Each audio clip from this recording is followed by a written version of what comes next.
Penyerahan penghargaan pelayanan publik terbaik ini berlangsung di Grandika Hotel Kebayoran Baru, Jakarta Selatan di sela kegiatan sosialisasi Permendagri nomor 77 tahun 2020 tentang pedoman pengelolaan keuangan daerah.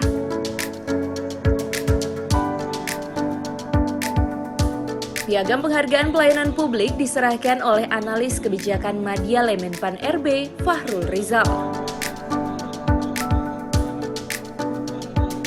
Berdasarkan hasil penilaian Kemenpan RB, Kota Gorontalo masuk dalam 2 daerah yang dinilai sangat baik dengan predikat nilai A- untuk penerapan Undang-Undang Nomor 29 Tahun 2009 tentang pelayanan publik dengan rincian 400 unit pelayanan publik yang dinilai, 200 unit PTDP dan 200 lainnya pelayanan Dukcapil.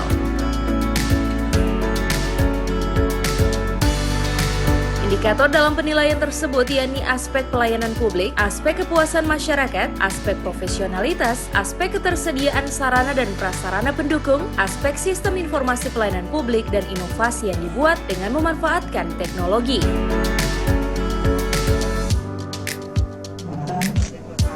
Untuk bisa menyampaikan beberapa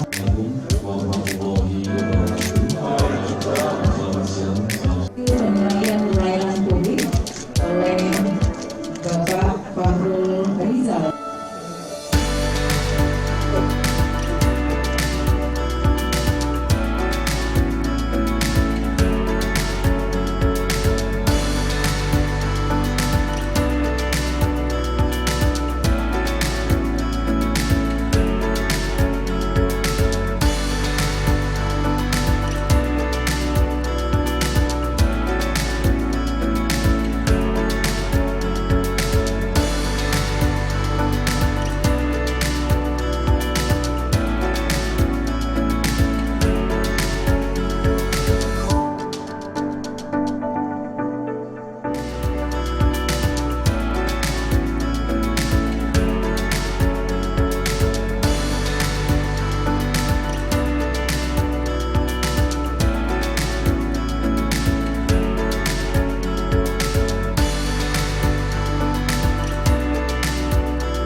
Tim Liputan Advertorial Mimosa TV.